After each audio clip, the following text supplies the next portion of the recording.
Hello students, today I am going to start your new topic that is probability. Probability आप पहले भी classes में पढ़ चुके हैं अपनी जूनियर क्लासेस में. अब probability होता क्या है? It is the measure of you can say happening of any event और uncertainty of various phenomena. कैसे निकालते थे हम? इसको हम निकालते थे total number of favorable outcomes divided by total number of outcomes. Favourable out ratio किस किस की लेते थे? फेवरेबल आउटकम्स की एंड टोटल आउटकम्स की. तो हमने अब जो 9th में पढ़ा, फिर 10th में पढ़ा, and now we will study it in 11th class and in next year in 12th class also. तो अब फर्क क्या था? 9th में ऐसा क्या पढ़ा, फिर 10th में ऐसा क्या पढ़ा, अब 11th में इसको पढ़ने की क्या जरूरत पड़ रही है? पढ़ तो चुके हैं कि भाई प्रोबेबिलिटी जो है वो हमारी कैसे कैलकुलेट की जाती है? Favourable outcomes divided by total number of outcomes. तो उसमें जब हम पढ़ चुके हैं तो what is the need to do it now? Actually क्या पढ़ा था आपने 9th क्लास में? आपने पढ़ा था स्टैटिस्टिकल और एक्सपेरिमेंटल अप्रोच. अब उसमें क्या था? स्टैटिस्टिकल और एक्सपेरिमेंटल अप्रोच में क्या पढ़ा? उसमें आपने you have found the probability on the basis of observations or collected data. उसमें डाटा दिया होता था आपको, ठीक है, कि भाई फॉर एग्जाम्पल जैसे मैं आपको एक एग्जाम्पल देती हूँ कि आपको जैसे दिया है कि देयर आर 20 टोटल पीपल, ठीक है, 20 पर्सन्स हैं. उन 20 में से 5 people are taking juice, apple juice, 10 are taking suppose orange juice, ठीक है, and 15 are taking lemon juice. तो इस तरीके से अगर आपसे आप किसी एक की प्रोबेबिलिटी पूछा जाए, लेमन वाले की पूछा जाए, तो आप क्या बोलेंगे? लेमन का 15 था नंबर, तो 15 डिवाइडेड बाय 20. तो इस तरीके से करते थे, आपको डाटा दिया होता था. ओके, तो उसी इसको हम बोलते थे स्टैटिस्टिकल और एक्सपेरिमेंटल अप्रोच, या फिर आप कुछ डाटा कलेक्ट करते थे. एक्सपेरिमेंटल अप्रोच के ऊपर बेस्ड है ये. अच्छा, अब दूसरा होता था क्लासिकल अप्रोच, जो आपने 10th में पढ़ा. 10th में पढ़ा क्लासिकल अप्रोच. क्लासिकल अप्रोच की क्या थी कि ये सिर्फ एप्लीकेबल था फॉर इक्वली लाइकली आउटकम्स. अब ये इक्वली लाइकली आउटकम्स क्या होते हैं? याद होगा आपने 10th क्लास में क्या पढ़ा था कि suppose we have thrown we have rolled a die and what is the probability to get even numbers, है ना, इस तरीके के. या फिर we have toss 2 coins, what is the probability to get 2 exactly 2 heads और 1 हेड. इस तरीके के क्वेश्चंस किए थे आपने वहां पर. अब इसमें ये इक्वली लाइकली क्या है? फिर इक्वली लाइकली क्या होता था? अब इसमें भी करते वैसे ही थे. रेशो ऑफ, जो आप क्लासिकल अप्रोच में करते थे, कैसे निकालते probability? Ratio of number of outcomes favorable to the event to the total number of equally likely outcomes. यानी कि favorable outcomes divided by total number of equally likely outcomes. अब equally likely का मतलब क्या है? पहले ये समझिए.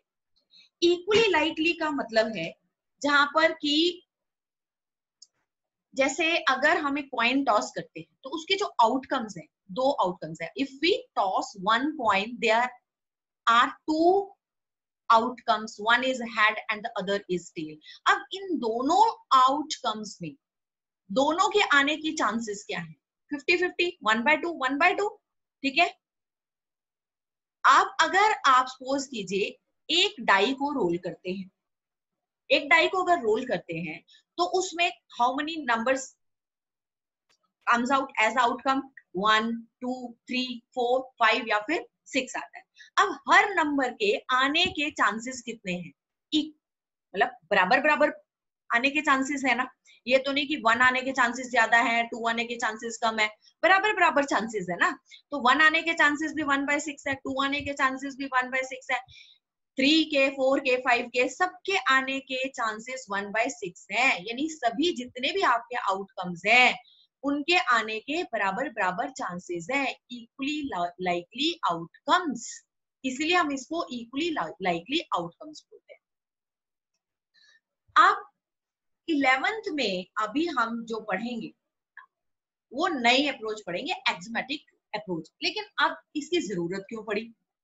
ठीक है, एक्चुअली क्या है कि both of the theories whatever we have studied in 9th class, statistical approach, and the second one in 10th class, that is the classical approach, we have studied. In both of these approaches there are some shortcomings. पहली इसकी क्या है problem, इसकी ये deficiency थी, इसकी ये problem थी, ये शॉर्टकमिंग थी इसकी, कि ये फाइनाइट नंबर ऑफ मींस इसमें अगर आपकी ऑब्जर्वेशंस फाइनाइट है तभी ये पॉसिबल है, इनफाइनाइट ऑब्जर्वेशंस में ये पॉसिबल नहीं होगा। ठीक है, क्या है कि इनफाइनाइट नंबर ऑफ आउटकम्स में इनफाइनाइट नंबर अगर आउटकम्स हो जाए तो ये पॉसिबल नहीं है।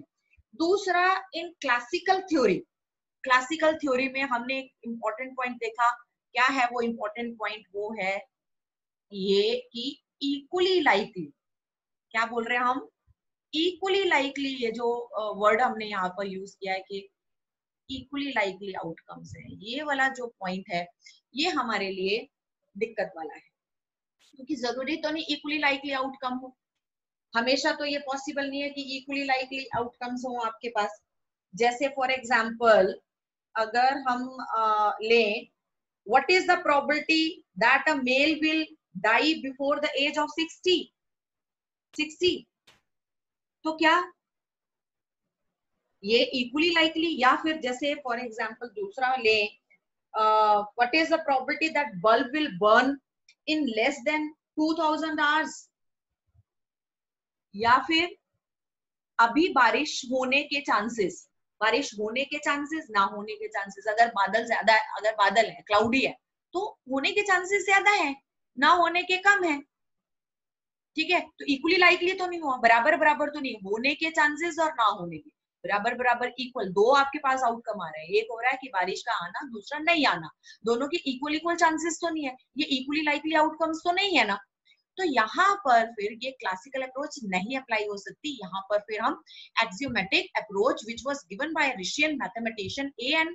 Kolmogorov इन 1933, ये इन्होंने दी थी, उसको फिर हम अप्लाई करते हैं। तो अब ये जो अप्रोच हम पढ़ेंगे, ये जो नई वाली approach, axiomatic approach, to understand this approach we must know about few basic terms like this random experiment, sample space and all these. Let us take all these one by one. पहला है कि experiment. Experiment क्या होता है? an action or operation which results in some well defined outcomes. ठीक है, well defined outcomes जिसमें होते हैं वो आपका क्या कहलाता है? एक्सपेरिमेंट कहलाता है। ठीक है जी। हाँ जी, इसके बाद रैंडम एक्सपेरिमेंट। अब रैंडम एक्सपेरिमेंट किसको बोलते हैं? ऐसा एक्सपेरिमेंट जिसमें ये given two conditions are satisfied, these are known as the random experiment. कौन सी दो कंडीशंस है जो आपकी सेटिस्फाई होनी चाहिए? पहली, it has more than one possible outcome, एक से ज्यादा आपके आउटकम होने चाहिए। ठीक है। It is second condition, it is not possible to predict the outcome in advance. आप पहले से ये प्रेडिक्ट नहीं कर सकते कि जो भी आप एक्सपेरिमेंट करेंगे उसका आउटकम क्या होगा। मैं आपको एक एग्जांपल से समझाती हूँ। जैसे हमने कॉइन को टॉस किया, अगर हम उस कॉइन को पहले टॉस करने से पहले अगर एक साइड हेड है एक साइड टेल है, तो हम उसको नहीं कह सकते कि उसमें अब हेड आएगा जब हम उसको टॉस करेंगे या टेल आएगा। तो ये आपका रैंडम एक्सपेरिमेंट है। लेकिन अगर हम उस कॉइन के दोनों साइड हेड हो, तो that is not an random, this is not a random experiment. क्यों? क्योंकि हमें उसका अब हम उसका जो आउटकम हो वो पहले ही बता सकते हैं कि इसमें हेड ही आएगा। We can predict its outcome. ठीक है जी। तो इस वजह से रैंडम एक्सपेरिमेंट में ये दो कंडीशंस हमें हमेशा देखनी होती है कि उसका एक से ज्यादा आउटकम होना चाहिए, दूसरा हम उसके आउटकम को, हम उसका रिजल्ट को पहले से प्रेडिक्ट नहीं कर सकते। आउटकम्स का मतलब होता है पॉसिबल रिजल्ट। पॉसिबल रिजल्ट जो है रैंडम एक्सपेरिमेंट, वो हमारा आउटकम कहलाता है। अब सैंपल स्पेस क्या है? सैंपल स्पेस होता है set of all possible outcomes of a random experiment. जैसे मैं एक एक्सपेरिमेंट कर रही हूँ, I am tossing a coin, experiment मेरा है, this is random experiment, tossing a coin, तो उसके जो पॉसिबल आउटकम होंगे वो पॉसिबल आउटकम क्या है? एक हेड और एक टेल, ये दो पॉसिबल आउटकम्स हैं इसके। अगर हम इन दोनों को करली ब्रैकेट में रख देते हैं तो ये सेट बन गया कि नहीं? सेट बन गया। तो set of all the possible outcomes of random experiment is known as sample space. तो ये सैंपल स्पेस है, इसको हम कैपिटल एस से डिनोट करते हैं। अच्छा, एक और मैं आपको बताती हूँ, एक रैंडम एक्सपेरिमेंट हम और कर रहे हैं, रोलिंग अ डाई। अगर हम एक डाई को रोल करते हैं तो पॉसिबल आउटकम्स क्या है? 1 आएगा या 2 या 3 या 4 या 5 या 6। ये जितने पॉसिबल आउटकम्स हैं इनको हम सेट में रख लेते हैं, यानी करली ब्रैकेट्स में एनक्लोज कर लिया तो सेट बन गया। तो this is a sample space, capital S से डिनोट करेंगे। तो सैंपल स्पेस क्या हो गया आपका? Set of all possible outcomes of a random experiment. उसके बाद sample point, each element of the sample space is called the sample point. यानी कि अगर मैं इस वाले सैंपल स्पेस को देखूं तो इसमें सैंपल पॉइंट क्या है? H और ये T। ठीक है जी, ये आपका सैंपल पॉइंट है। दूसरा वाला जिसमें I have rolled coin, sorry die, इसमें सैंपल पॉइंट्स क्या है? 1 2 3 4 5 6। सेट्स में हम इनको क्या बोलते थे? एलिमेंट्स बोलते थे। जब हमने चैप्टर 1 किया था सेट्स में, तो उसमें हम इनको क्या बोलते थे? एलिमेंट्स। यहाँ एलिमेंट्स में एलिमेंट्स नहीं बोलेंगे, इसको बोलेंगे sample point. It is sample point. हाँ जी स्टूडेंट्स, ये एक्सरसाइज 16.1 के क्वेश्चंस जिसमें सैंपल स्पेस निकालने अलग अलग इवेंट्स के, उसको करने से पहले हम क्या करते हैं, यहाँ पर जब हम कॉइन टॉस करते हैं, डाई रोल करते हैं, या आप प्लेइंग कार्ड्स के केस में how can we find out the sample space, उसको एक बार समझ लेते हैं। ठीक है, आप देखिए कॉइन है, अगर इसके दो साइड्स होते हैं, एक होता है हेड और एक होता है टेल। तो 2 साइड्स हैं, ये ध्यान रखिए, 2 साइड्स हैं। तो when one coin is tossed, number of coin कितना है? 1। ठीक है, जब एक कॉइन टॉस किया जाता है तो टोटल नंबर ऑफ आउटकम्स होंगे 2, क्योंकि एक कॉइन में 2 साइड्स होते हैं। Raise to power number of coins है 1, तो 2 raise to power 1 is equal to 2, यानी टोटल आउटकम्स आपके पास 2 होंगे। और आपको पता ही है, अगर एक कॉइन अगर हम टॉस करते हैं तो हमारे पास दो जो आउटकम्स होते हैं, एक होता है हेड और एक होता है टेल। लेकिन अगर हम 2 कॉइन्स टॉस करते हैं तब टोटल नंबर ऑफ कितने आउटकम्स होंगे? बेस में तो वही आएगा कि एक कॉइन में 2 साइड्स हैं, एक हेड और टेल, और raise to power number of coins अब है 2, तो raise to power 2 raise to power 2, ये देखिए 2 रेज टू पावर 2, ये आपका क्या हो गया? 4। तो 4 आउटकम्स अब आपके पास आए। अब ये जो 4 आउटकम्स है, इनको कैसे लिखना है? देखिए, इसके लिए मैं आपको ट्रिक बता रही हूँ जो कि कॉइन के केस में लगेगी आपकी, और किसी के केस में नहीं लगानी। 2 raise to power 2 4 equally likely cases हैं। एक्चुअली ये तीनों को अगर देखो, कॉइन का केस है, डाई का केस है, प्लेइंग कार्ड्स, ये इक्वली लाइकली केसेस हैं, ये आपकी इक्वली लाइकली इवेंट्स हैं ये सारी। और इसमें 2 रेज टू पावर 2, अगर हम 2 कॉइन्स में बता रही हूँ कि अगर हमने कॉइन टॉस किए 2, तो टोटल आउटकम्स है 4। अब उन टोटल आउटकम्स को हम कैसे लिखते हैं? 4 का हाफ कितना होता है जी? 2। तो आपने 2h लिखने हैं पहले, और 2 ही टेल्स लिखने हैं। अब 2 का हाफ क्या होता है? 1, 1h 1t 1h 1t, commerce डाल दीजिए सब में और करली ब्रैकेट में रख देंगे, तो ये बन गया सैंपल स्पेस, जो कि मैंने यहाँ पर भी लिखा है। ये देखिए, यहाँ पर भी ये लिखा है।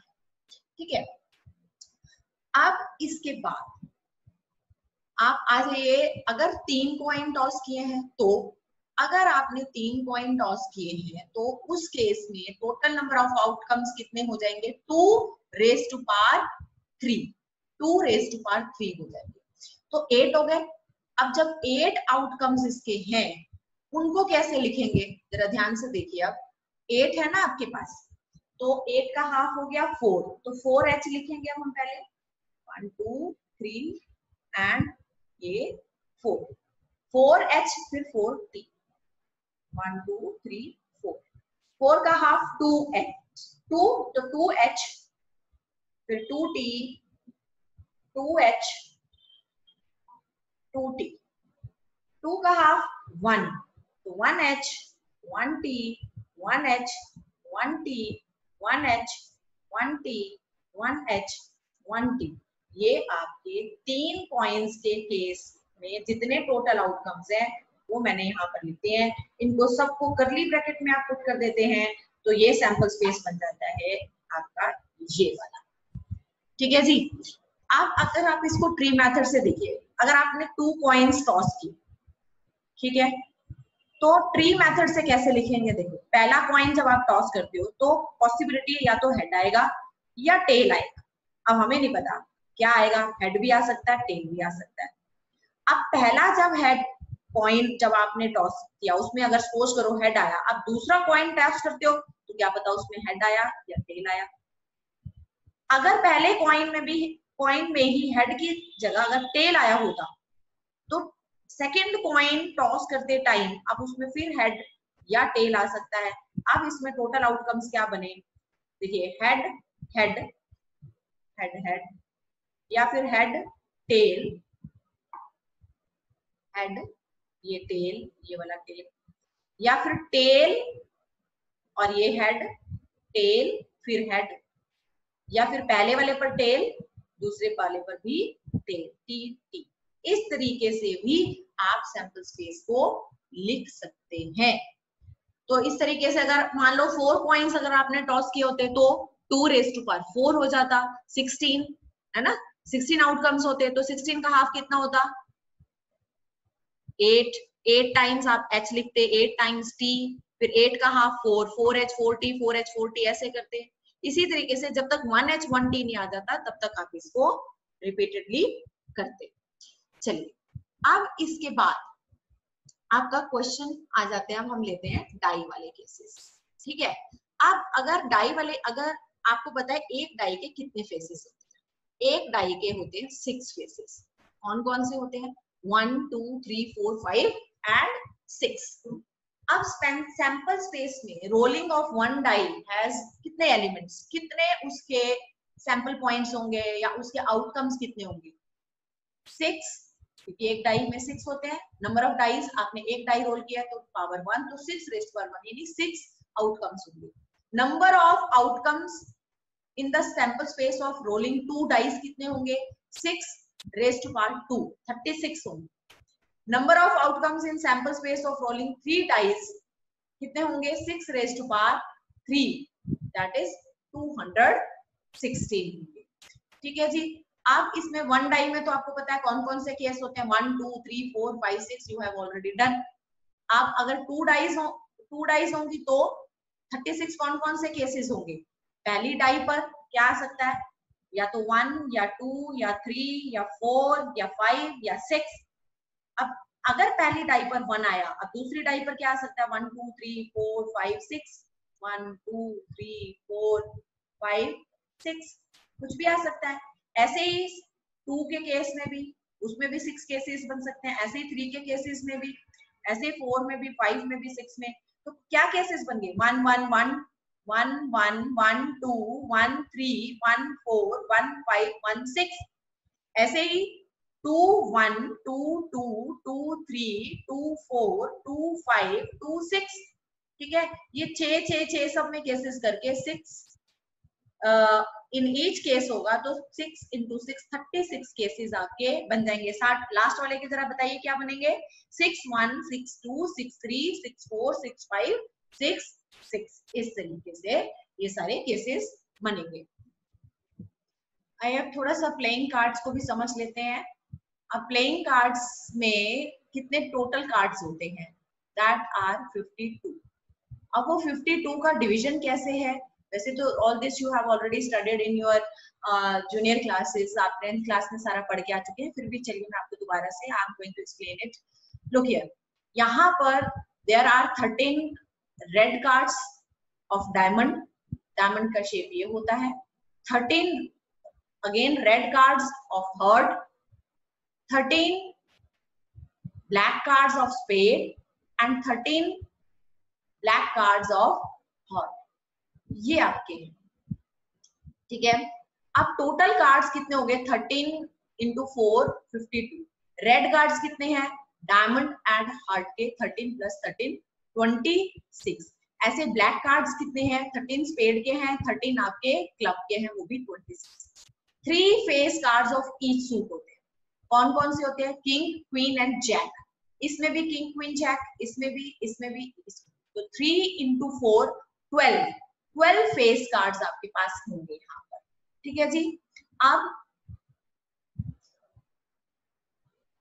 इसके बाद हम एक्सरसाइज 16.1 स्टार्ट करने से पहले मैं आपको एक और भी बताती हूँ। पहले ये वैसे आपके 16.1 का अगर हम क्वेश्चन देखें कि कॉइन इज टॉस्ड 3 टाइम्स, तो उसके सैंपल स्पेस बनाना है, एक्चुअली सब में सैंपल स्पेस आपको लिखना है। तो this I have already explain to you.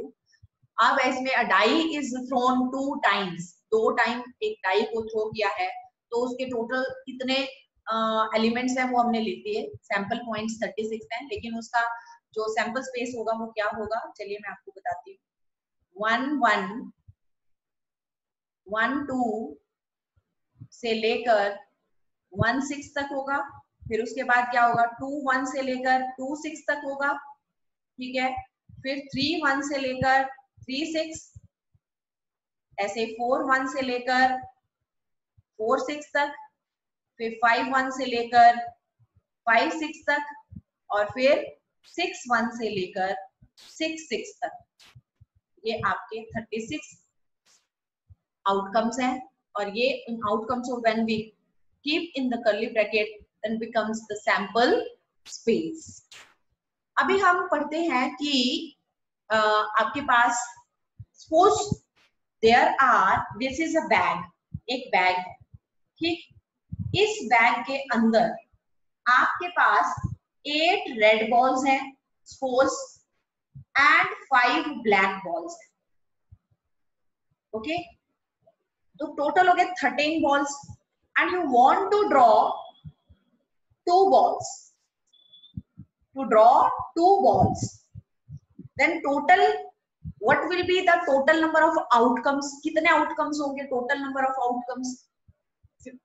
आप देखिए, जो आप ये लगाते थे ना मेथड के भाई हमने क्या किया, total number of favourable outcomes divided by total number of outcomes, तो उसके अकॉर्डिंगली कई बच्चे यहाँ पर बोलते हैं, जब हम बोलते हैं तो बोलते 2/13, 2/13 नहीं है यहाँ पर, यहाँ पर है आपके पास 2 बॉल्स ड्रॉ करनी है 13 में से तो आपका आएगा 13C2, 13C2। ये है आपके टोटल आउटकम्स 13C2। मैं टोटल आउटकम्स की बात कर रही हूँ, प्रोबेबिलिटी की तो बात की ही नहीं अभी मैंने, टोटल आउटकम्स की बात की। 13C2 ये आपका कॉम्बिनेशन परमुटेशन यहाँ पर यूज होता है प्रोबेबिलिटी में हमारा, ठीक है। और जब हम वहां पर डायरेक्ट लिखते then that I will explain you when we will solve the sums of exercise 16.3 कि हम वहां पर क्यों लिख देते थे, that I will explain you there. अभी सिर्फ आप ये समझिए कि टोटल आउटकम्स कैसे निकले, total number of balls here and how many we have selected, we are to select 2। If we draw 2 balls out of 13 तो इसका टोटल आउटकम होगा 13C2, और वो कैसे निकालते हैं, 13 multiply by 12 divided by 2 factorial 2 into 1, तो ये 2 into 1 आएगा यहाँ पर, ठीक है। और ये कैंसिल होके आपके पास आ जाएगा 13 6 तक, तो सिंप्लीफाई कर लीजिए 78 वेज में आप यहाँ कर सकते हैं, ठीक है।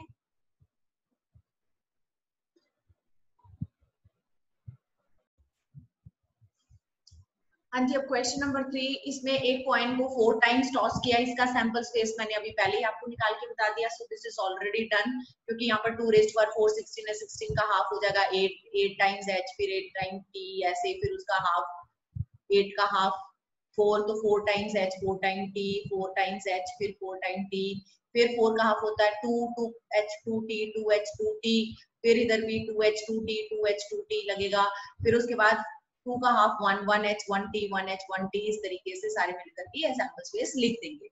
अगला क्वेश्चन है, a coin is toss and a die is throne.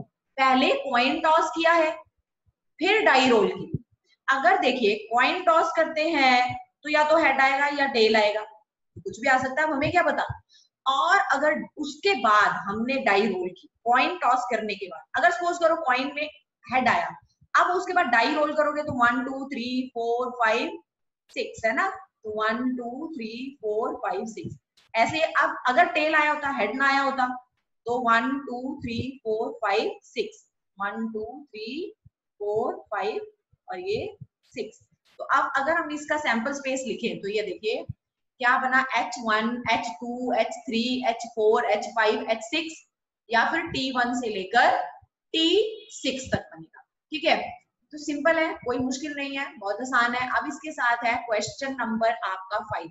एक कॉइन टॉस किया है हमने क्वेश्चन नंबर 5 में, और फिर उसके बाद स्पेशल देखो क्या बोला है कि एक कॉइन टॉस किया है and then a die is rolled only in case a head is shown. कह रहा है कि पहले कॉइन टॉस करते हैं, कॉइन टॉस करने के बाद आप डाई तभी रोल करेंगे अगर हेड आता है, नहीं तो नहीं करेंगे। तो हमने वही किया, पहले कॉइन टॉस किया, हेड आया या टेल, फिर डाई तभी रोल करनी है जब हेड आता है, तो 1 2 3 4 5 6 ये लगा दिया, तो ये आपका सैंपल स्पेस H1 से H6 तक, और T अकेला आएगा, क्योंकि अगर T आता है तो हमने कुछ नहीं करना है। अगला है कि there are 2 boys 2 girls are in room X and 1 boy and 3 girls in room Y. Specify the sample space for each experiment. तो इस केस में B1 B2 are the boys in X and G1 G2 are the boys in X. Okay, and उसके बाद क्या है आपका, girls है, B3 is a boy in Y and G3 G4 G5, क्योंकि सेम गर्ल्स तो है नहीं तो हमें नंबर उनको देना ही पड़ेगा कि वो अलग गर्ल्स हैं। ठीक है, आप समझने की कोशिश कीजिए, क्या बोला है कि पहले 2 बॉयज हैं 2 गर्ल्स हैं, तो पहली वाली जो गर्ल्स है उनको हमने G1 G2 नंबर दे दिया, और 2 बॉयज हैं उनको B1 B2, और दूसरे रूम में जो 1 बॉय है, पहले वाले बॉय से ये दूसरा वाला लगा है, तो B1 B2 हम ऑलरेडी यूज कर चुके हैं, B3 बॉय आपका Y में आएगा। ठीक है, और 3 गर्ल्स 2 पहले आ चुकी है G1 G2, अब ये G3 G4 G5 जो है वो गर्ल्स आपकी रूम Y।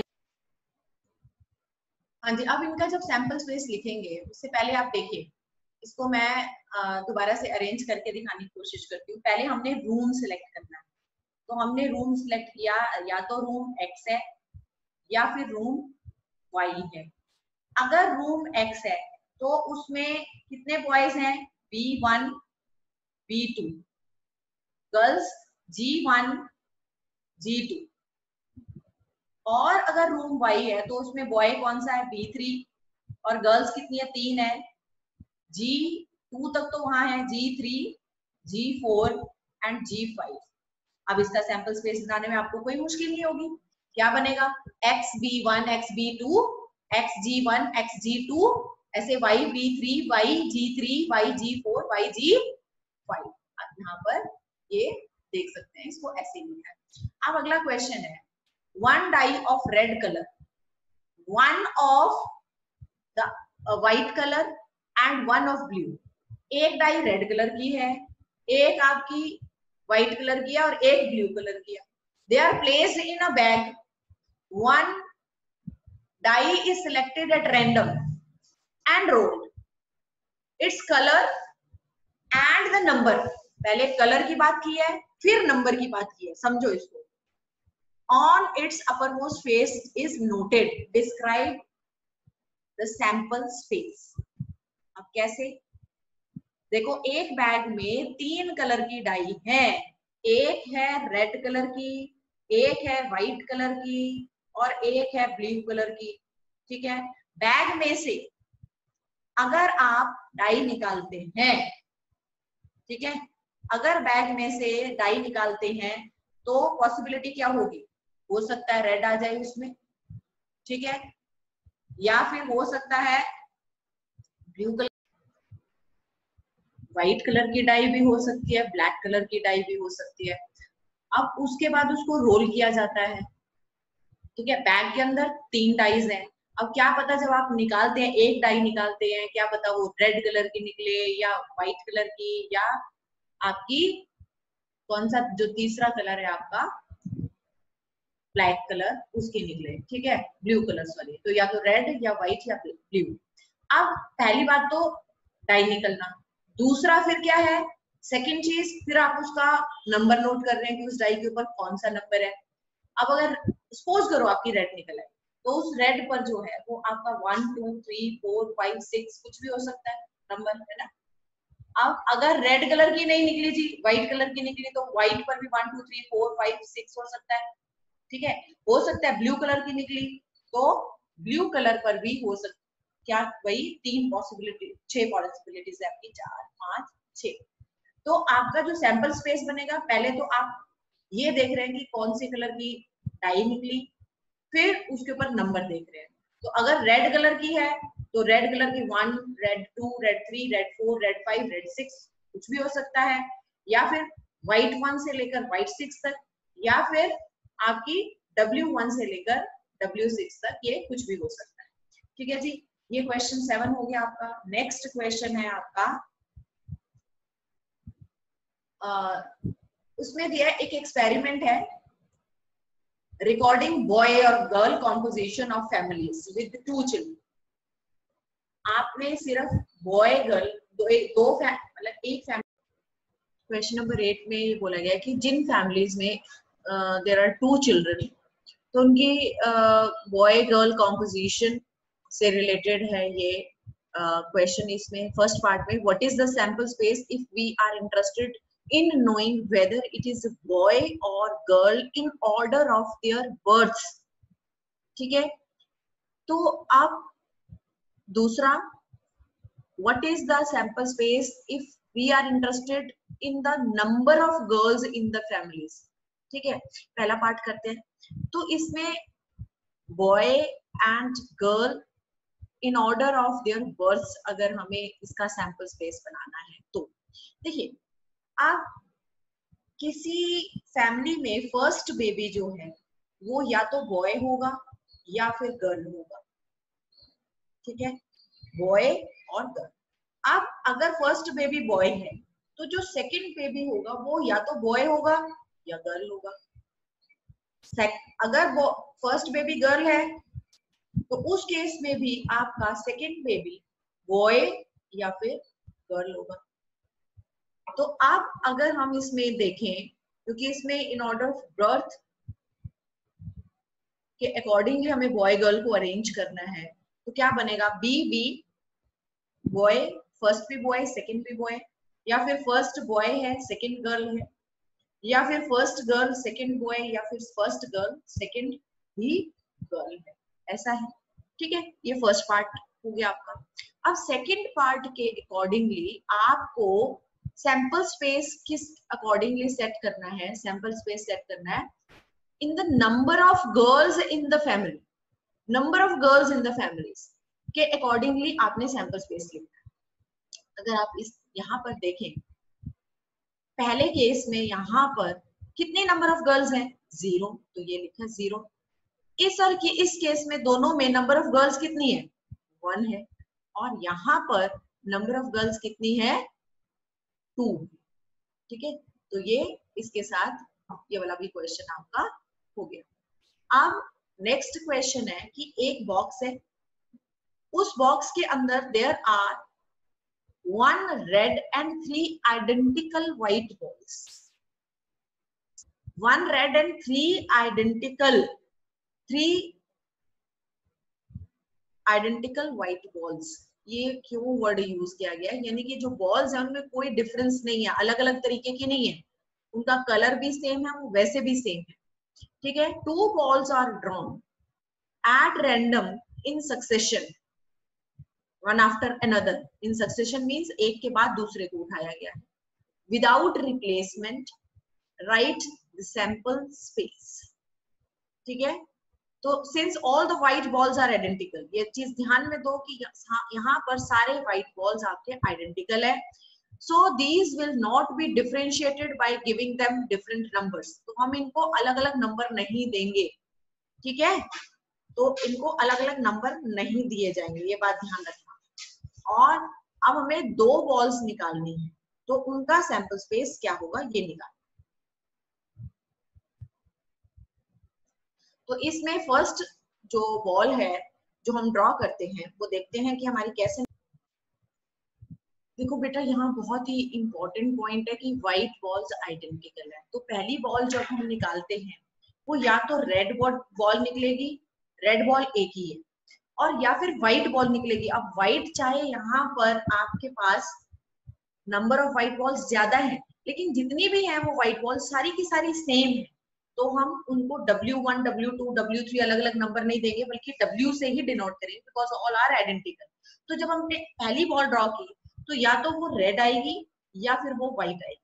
अब जब दूसरी बॉल ड्रॉ करेंगे तो उस टाइम पर आपकी अगर रेड बॉल पहली निकली तो सेकेंड बॉल जो होगी वो रेड तो हो नहीं सकती, क्योंकि एक पहले ही रेड निकल चुकी है, तो दूसरी बॉल आपकी व्हाइट होगी। अगर पहली बॉल व्हाइट निकली है तो इसके साथ अब जो दूसरी बॉल है वो रेड हो सकती है, क्योंकि पहले व्हाइट निकली है रेड नहीं निकली, तो रेड अभी बीच में पड़ी है उसको निकाल सकते हैं, या फिर दूसरी बॉल भी आपकी क्या होगा व्हाइट ही निकलेगी। तो आपका सैंपल स्पेस क्या बना, R W W R W W। आ गया जी समझ ये वाला क्वेश्चन। इसके बाद ये देखिए ये यहाँ पर क्या होगा। अब इसके बाद नेक्स्ट है an experiment consists of tossing a coin and then throwing it second time if head occurs। पहली बारी कॉइन टॉस किया, अगर हेड आता है तो दोबारा कॉइन को टॉस किया, और अगर टेल आता है फर्स्ट टॉस में तो वो डाई को रोल करेगा। तो ये देखिए यहाँ पर इसमें दिखाया है मैंने ट्री मेथड, इसको ट्री मेथड बोलते हैं। देखिए यहाँ पर पहले में आपका हेड आया है या टेल आया है। अब अगर पहले बारी हेड आया है फर्स्ट टॉस में, then in the second toss again, then in second time you will again toss a coin, in the second time it may be head or tail, but if tail comes in the first toss then you will roll a die and the outcomes of the die are these. So what will the sample space, it will be HH HT or T1 T2 से लेकर T6. So this is also I think done. Now come to question number 11. Now in question number 11 it is given that there are 3 bulbs selected at random from a lot and each bulb is tested and classified as defective or non-defective. Write the sample space for this experiment. देखिए क्या है, आपने 3 bulbs को निकालना है और वो defective को हमने डी से शो किया या फिर नॉन डिफेक्टिव होंगे। अगर आप 3 बल्ब्स को निकालते हो तो क्या सैंपल स्पेस बनेगा। ये बिल्कुल वैसा ही नहीं है कि जैसे आप कॉइन को टॉस करते या हेड आएगा या टेल आएगा, यानी कि बल्ब निकालने 3, पहला बल्ब आप निकालोगे या तो वो डिफेक्टिव होगा या नॉन डिफेक्टिव होगा, ठीक है। तो इसी तरीके से दूसरे वाले के केस के लिए, फिर तीसरे वाले के केस के लिए, तो इसको करने का बिल्कुल वही वाला तरीका है जैसे कि आपने कॉइन के केस में किया था, क्योंकि इसमें भी 2 ही आउटकम निकल रहे हैं, हेड या सॉरी डिफेक्टिव या फिर नॉन डिफेक्टिव, दोनों के इक्वली लाइकली चांसेस हैं। तो बिल्कुल उसी तरीके से हम करेंगे। 2 केसेस हैं और आपके बल्ब 3 हैं, टोटल 8 केसेस हो गए, ठीक है। 8 का हाफ होता है 4, तो 4 defective and 4 non defective, 4 non defective, ठीक है जी। n से शो कर रहे हैं, नॉन डिफेक्टिव को हम n से शो करें, तो अगर हम इसको नॉन डिफेक्टिव को n से खाली शो करते हैं, ठीक है, तो ये हो जाएगा आपका n 4 टाइम्स ये n, ठीक है। 4 का हाफ होता है 2, तो 2d 2n 2d 2n, 2 का 1 1d 1n 1d 1n 1d 1n 1d 1n, सब में कॉमास लगा दीजिए आप यहाँ पर, देखिए यही आपका ये सैंपल स्पेस लिखा हुआ है, ठीक है। So this is also done. Now come to next question. Next question 12th है जो, उसमें क्या गिवन है कि एक कॉइन है, it is tossed, if the outcome is head, अगर हेड आता है, अ डाई इज थ्रोन, ठीक, अगर die shows up even number, the die is thrown again. ध्यान से समझो, आपने फर्स्ट टाइम एक कॉइन टॉस किया, या तो हेड आया या टेल आया, ठीक है। आप अगर हेड आता है, अगर टेल आता है तो कुछ नहीं करना, लेकिन अगर आपका हेड आता है तो आप एक डाई रोल कीजिए एज पर द क्वेश्चन, ठीक है। हमने डाई रोल कर दी 1 2 3 4 5 6, ये केसेस आए। अगर उस डाई पर इवन नंबर आता है, यानी कि ये 2 या फिर ये 4 या फिर ये 6, अगर इवन नंबर आता है, then you are to roll the die again. इसमें फिर 1 2 3 4 5 6, फिर इवन नंबर 4 है उसमें फिर दोबारा 1 2 3 4 5 6, और फिर यहाँ पर भी 1 2 3 4 5 6। तो इसके अकॉर्डिंगली हमारा सैंपल स्पेस क्या बनता है वो हमें यहाँ पर लिखना है। तो देखिए यहाँ पर मैंने ये करके भी दिखाया है यहाँ पर कि अगर आपके पास हेड आता है फर्स्ट टाइम, या फिर आपके पास ये टेल आता है, ये देखिए यहाँ पर हमने ये दिखाया कि आपने जब कॉइन टॉस किया तो यहाँ पर आपके पास या तो हेड आया है, ठीक है, या फिर ये टेल आया है। अगर टेल आता है तो आपने कुछ नहीं किया, लेकिन अगर हेड आता है तो you have rolled a die, और डाई में पॉसिबल केसेस है 1 2 3 4 5 6। और अगर डाई पर you are getting even number, means 2 4 और 6, in that case you are tossing, you are again rolling the die, means 1 2 3 4 5 6, या फिर इधर भी 1 2 3 4 5 6, इधर भी या फिर 1 2 3 4 5 6। तो अब इसका सैंपल स्पेस क्या बना, H1 अकेला आएगा, ठीक है, या फिर H2 1, H2 2, H2 3, H2 4, H2 5, H2 6 आएगा, ठीक है। अब इसके बाद ऐसे ही फिर H1 और H3 एंड H6 को आपने अलग से लिख दिया है, ठीक है। इसका सैंपल स्पेस आपने खुद लिखना है, you have to do it yourself, खुद कीजिएगा। फिर यहाँ पर ऐसे ही H1 H3 H5 अलग से लिख दिया, T बिल्कुल अलग आएगा, T बिल्कुल अलग, ठीक है। तो कैसे लिखेंगे ये, H1 से लेकर H1 and H3 and H5 अलग कर दिया, और T भी अलग कर दिया हमने, और उसके बाद H21 H22 से लेकर H26 तक आएगा। फिर ऐसे ही H41 से लेकर H46 तक आएगा। उसके बाद आपका H61 से लेकर H66 तक आपके पास आएगा ये, ठीक है जी। 15th क्वेश्चन है, die is thrown, sorry a coin, question है a coin is tossed if it shows a tail, we draw a ball from a box which contains 2 red and 3 black balls. If it shows a head, we draw a die. Find the sample space for this experiment. Try to understand. क्या बोला है, a coin is tossed. Coin is tossed या तो tail आएगा या उस पर head आएगा, ठीक है। If it shows tail, अगर tail आता है we draw a ball from a box which contains 2 red and 3 black balls. 2 red 3 black balls. अगर टेल आता है तो 2 red 3 black balls में से कोई एक बॉल निकाली जाती है, यानी कि 2 red balls R1 R2, 3 black balls B1 B2 B3 में से कुछ एक निकलेगा. And if it shows head, अगर head आता है we draw a die. अगर head आया तो die थ्रो किया 1 2 3 4 5 6. सैंपल स्पेस क्या आएगा TR1 से लेकर TR1 TR2 TB1 TB2 TB3 या फिर H1 से H2 H3 H4 H5 H6. हो गया ये.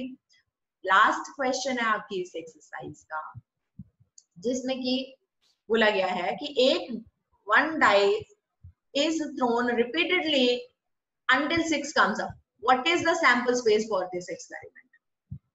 देखिए इसमें क्या है कि आपको बोला गया है कि आपने डाई फेंकनी है, ओके, और तब तक फेंकनी है जब तक आपके पास 6 नहीं आ जाता. अब हमें क्या पता हमारा फर्स्ट ड्रॉ में ही 6 आ जाए, हमने फर्स्ट थ्रो किया उसी में 6 आ जाए, या फिर हो सकता है सेकंड थ्रो में आए, या फिर हो सकता है फर्स्ट थ्रो में भी नहीं आए, सेकंड थ्रो में भी नहीं आए, थर्ड में आए. ये तो भाई इनफाइनाइट केसेस बन रहे हैं इसके. अगर फर्स्ट केस में आ गया तो हमने फर्स्ट केस में लिख दिया जी 6 आ गया हमारे पास.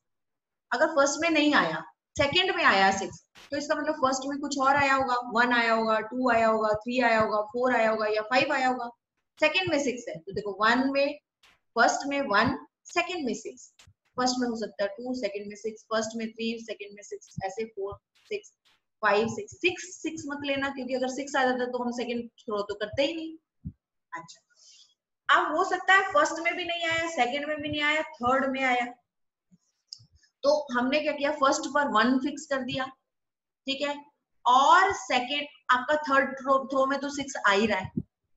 फर्स्ट थ्रो में हमारा 1 आया, सेकंड में भी 1 आया, फर्स्ट में 1, सेकंड में 2, ऐसे करते करते फर्स्ट में 1, आपका सेकंड में 5 और लास्ट में. हो सकता है फर्स्ट पर 1 आया हो, सेकंड आया हो, है ना, तो फर्स्ट पर आपका 2 आया, फर्स्ट पर, सेकंड पर 1, फिर 6, इस तरीके से करते करते देयर आर इनफाइनाइट केसेस हैं. तो इसके साथ ही आपकी ये एक्सरसाइज खत्म हो जाती है. ये और क्वेश्चंस आप लोग ट्राई कीजिए सैंपल स्पेस की, क्योंकि सैंपल स्पेस अगर आपको क्लियर होगा, only then you will be able to find out the probabilities. The total number of elements in the sample space अगर हमें पता होंगे, only then we will be able to find out the probabilities. क्योंकि probability क्या है? Total number of favorable cases divided by total number of outcomes. So total number of outcomes so we are getting with the help of this sample space only.